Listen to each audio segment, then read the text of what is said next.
यजन संपन्न हुआ। आज बाबा साहब डॉक्टर भीमराव रामजी अंबेडकर की जयंती है। हम उनको श्रद्धांजलि देते हुए आप सभी से निवेदन ये करना चाहते हैं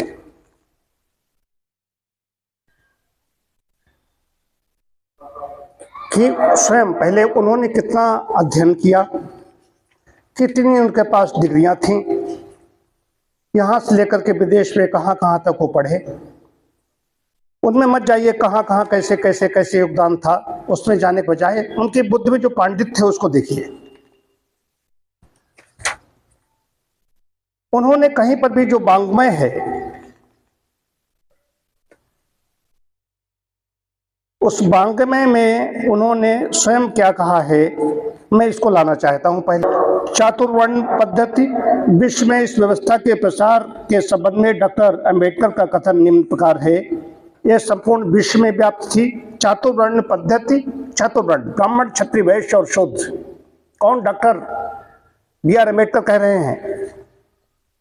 चातुर्वर्ण पद्धति संपूर्ण विश्व में व्याप्त थी और मिस्र के निवासियों में थी और प्राचीन फारस के लोगों में भी थी। प्लेटो इसकी उत्कृष्टता से इतना अभिभूत था कि उसने इसे सामाजिक संगठन का आदर्श रूप कहा था। डॉक्टर अंबेडकर वाङ्मय खंड 7 पृष्ठ 210 यह है। इसके अलावा मैं उन्हीं को कोट करूंगा अभी। Doctor B.R. अम्बेडकर भी अपने साहित्य में अनेक स्थलों पर इस तथ्य को स्वीकार करते हैं और मानते हैं कि मनु ने शूद्रों को आर्यों के अंतर्गत स्वीकार किया। आर्य व्यवस्था थी, एक हिंदू ये सब नहीं, आर्य हैं। उसके कुछ उद्धरण पठनीय और स्मरणीय हैं। कौन? Doctor B.R. अम्बेडकर लिखते हैं, दुर्भाग्य तो यह है कि लोगों के मन में यह धारणा घर कर गई है कि शूद्र अनार्य थे, किंतु इस बात में कोई संदेह नहीं है कि प्राचीन आर्य साहित्य में इस संबंध में रंच मात्र भी कोई आधार प्राप्त नहीं होता। शूद्र आर्य ही थे, अर्थात वे जीवन की आर्य पद्धति में विश्वास रखते थे। शूद्रों को आर्य स्वीकार किया गया था और कौटिल्य के अर्थशास्त्र तक में उन्हें आर्य कहा गया है। शूद्र आर्य समुदाय के अभिन्न जनजात और सम्मानित सदस्य थे। डॉक्टर अंबेडकर वाङ्मय खंड 7 पृष्ठ 322 सबके पृष्ठ पड़े हुए हैं। उसके बाद में आर्य जातियों का अर्थ है 4 वर्ण, ब्राह्मण क्षत्रिय वैश्य और शूद्र। दूसरे शब्दों में मनु 4 वर्णों को आशीर्वाद का सार मानते हैं। वही खंड 8 पृष्ठ 217। फिर उसके बाद में और आगे लिखते हैं, कहीं सुन लियो ब्राह्मण क्षत्रियो वैश्य, इस तरह से श्लोक लिया हो, मनुस्मृत कर लिया, जो इसी अध्याय के आरंभ में उद्धृत है। 2 कारणों से अत्यंत महत्वपूर्ण है। एक तो यह कि इसमें शूद्रों को दस्यु से भिन्न बताया गया है। दूसरे इससे पता चलता है कि शूद्र आर्य है। सवर्ण का अर्थ है 4 वर्णों में से किसी एक वर्ण का होना। अवर्ण का अर्थ है 4 वर्णों से परे होना। ब्राह्मण क्षत्रिय वैश्य तथा शूद्र सवर्ण हैं। अंबेडकर वाङ्मय खंड 6 पृष्ठ 181। ये तो बात मैंने कही। अब डॉक्टर B.R. अम्बेडकर की पुस्तक मेरे पास है, हु वर द शूद्रास। इसमें मैं बता रहा हूं, मैंने तो इसको अंदर देखा है। The Brahmanic theory of the origin of the Shudras, Shudras versus Aryans, Aryans against Aryans, Shudras and Dasas. ये सारा सब लिखा जो बीच बीच काल में आता रहा, कहाँ का ऋग्वेद लेकर कालीन से लेकर वेद कालीन से लेकर सब उन्होंने लिखा। कहीं पर भी उन्होंने इसका विरोध नहीं किया। जिन्होंने मनुस्मृत नहीं पढ़ी, जिन्होंने डॉक्टर अंबेडकर को नहीं पढ़ा, अब यहाँ पर 2 चीजें आएंगी। पहले अब हम आ रहे हैं मनुस्मृत पर आ रहे हैं,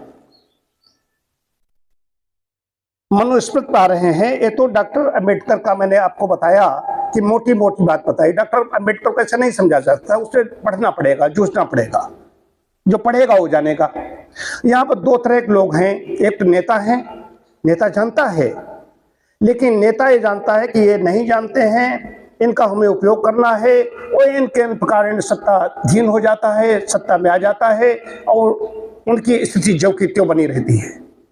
जबकि वेद कह रहा है, मनुस्मृति कह रही है, जितने भी शास्त्र हमारे कह रहे हैं वो कह रहे हैं 4 वर्ण थे, उसमें कोई भी वर्ण बदलता रहता। अगर मनुस्मृति आज होती, मैं बार बार कहता रहता हूँ, बहुत ही होश में बोलता हूँ, तो ब्राह्मण शूद्र बन चुके होते, वैश्य शुद्ध बन चुके होते, क्षत्रिय शुद्ध बन चुके होते, शूद्र ब्राह्मण बन चुके होते। ये बदलता रहता।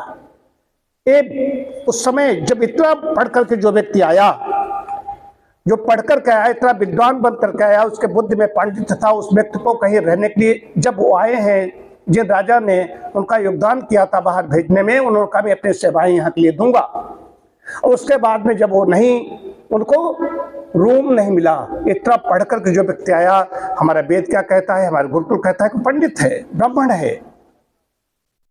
ये बस यही चीज है, न तो इसको ब्राह्मण जानते हैं, ब्राह्मण स्वतंत्र जात से बोल रहा हूं, ब्राह्मण मैं बन रहा हूं या बनने की ओर अग्रसर हूं, मैं इसको जानता हूं, ब्राह्मण जात नहीं जानती। दक्षिण भारत में बहुत ज्यादा, अब देखिए कहाँ किस परिवेश पर, दक्षिण भारत में इतना ज्यादा था कि अगर परछाई पड़ जाती है तो स्नान करते हैं। जैसे मैं इस समय कहता रहता हूँ बीच बीच में कि जो मैं ब्राह्मण होने के नाते, जो ब्राह्मण जात में मैं भी पैदा हुआ, तो ब्राह्मण जात के लोग हैं जो ब्राह्मणोचित कर्म नहीं कर रहे हैं, ऐसे ब्राह्मण की अगर परछाई पड़ जाए तो स्नान कर डालो। कहता हूँ नहीं कहता हूँ, लेकिन लोग नहीं करते। कहने का मतलब है वो ब्राह्मण नहीं है, ब्राह्मण जात है उसकी। तो इसमें मनुस्मृति के बारे में क्या कहते हैं, नीत्शे जैसे लोग जो कहे, इतने बड़े बड़े विद्वान हैं, वो कहते हैं क्लोज द बाइबल, ये बाइबल बंद कर दीजिए, open the code of Manu. इसके बारे में बताना बहुत आवश्यक है कि नहीं बताएंगे, हम चुप रहेंगे तो बात नहीं बनेगी। मनुस्मृति प्रक्षिप्त हुई, यहाँ के लोग बिके, कैसे कैसे उस पर प्रक्षेप डाले गए, ठीक वैसे ही जैसे मैं प्रकृति की वकालत करता चला आ रहा हूँ, अपना पूरा जीवन होम कर दिया है, और कोई उसमें प्रक्षेप उसमें मिला दिया कर, मिलावट कर दिया कर, उन्होंने सन 2000 में 2010 में उन्होंने अपनी फला यात्रा में कहा था कि पैरासिटामॉल इस्तेमाल कर लो। तो जो समझदार है, जो समझेगा, उसने आज तक ऐसा रिकॉर्ड नहीं दिया, कहीं पर भी मेडिसिन नहीं दी, की बात नहीं की, वकालत नहीं की। हमने कहा तो ये कहा कि मेडिसिन जो दे तो विशेषज्ञ उसका होना चाहिए, उससे लो जाकर, मैं उसके लिए अधिकृत नहीं हूं, मैं नहीं ले सकता। तो ठीक वही चीज आती है इसमें। अब मनुस्मृति को कहाँ कहाँ कोट किया गया है, इसको लेना पड़ेगा। मनुस्मृति में हम सभी लोग रोज सब जानते हैं, अभिवादन शीलस्य नित्य वृद्धोपि सेवनः चत्वारि तस्य वर्धन्ते आयुर्विद्यायुषो बलम्। मैंने विपश्यना की है, तो धम्म पद में क्या है, अभिवादन शीलस्य नित्यम बुद्धापचाइनो चत्तारो धम्मा बढ़न्ति आयुर्विद्यो यशो बलम्।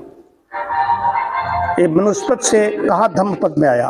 और जो विश्व घोष है, कहाँ कहाँ कैसे कैसे उस समय के कवि हैं, उन्होंने कैसे इसको लिखा, वो सब इसमें ही कोट किया गया है, मनु को कोट किया गया। अब आगे हम बढ़ते हैं। धम्म पद, धम्म थट और धम्म सथ, इस तरह से कोई एक है, उसमें मनसार नाम लिखा गया है। कंबोडिया में मानव नीतिसार है। फिर कहाँ कहाँ बाली द्वीप इंडोनेशिया में आज भी वर्ण व्यवस्था का प्रचलन है। फिर इसमें कहाँ कहाँ यानी बेसेंट से लेकर के जर्मनी, बेल्जियम, हर जगह, इंग्लैंड के प्रसिद्ध लेखक डॉक्टर G.H. मीज ने वर्ण व्यवस्था के पहले 3 वर्णों में समाज को बांटते हुए कहा है कि इस व्यवस्था के होने पर धरती स्वर्ग में बदल जाएगी। मतलब सब इसको कोट कर रहे हैं कि मनु की वर्णाश्रम व्यवस्था मानव समाज की श्रेष्ठतम व्यवस्था है। मनु व्यवस्था छिन्न भिन्न हो चुकी थी महाभारत काल के बाद में, महाभारत के बाल काल के बाद में सारी व्यवस्थाएं ये सब चल रही, उसके बाद भी कुछ नहीं हुआ। फिर उसके बाद 5000 साल, उसके बाद में बाहर से आक्रांत आए, वहाँ पर फूट डालो राज करने की नीति आई, ये सब कुछ चलता रहा। आज व्यवस्था ये पहुँच गई है कि द्वेष भरा हुआ है। इसमें अमेरिका से प्रकाशित encyclopedia of the social sciences में मनु को आदि संविधान दाता और मनुस्मृति को सबसे प्रसिद्ध विधिशास्त्र बताया है। उसके बाद तमाम ऐसे विद्वान हैं। उसके बाद में आप आइए संस्कृत साहित्य के प्रसिद्ध समीक्षक और विद्वान ए मैकडॉनल अपने ए हिस्ट्री ऑफ संस्कृत लिटरेचर में मनुस्मृति को सबसे प्राचीन और महत्वपूर्ण संविधान मानते हैं। The most important and earliest of the metrical Smritis is the Manava Dharma Shastra और कोड ऑफ मनु।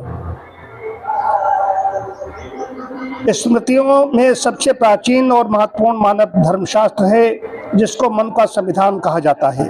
फिर यूरोपियन लेखन पी थॉमस क्या कहते हैं? आगे बढ़ते जाओ। जर्मन के प्रसिद्ध दार्शनिक Friedrich Nietzsche the will to power में मनुस्मृति को एक उत्तम पठनीय संविधान की संज्ञा देते हैं। मनु उस संविधान के दाता हैं। कहते हैं close the Bible and open the code of Manu. फॉलम volume book second page 126। Bible को पढ़ना बंद करो और मन के संविधान मनुस्मृति पढ़ो। ये कौन कह रहा है? जो स्वयं क्रिश्चियन है।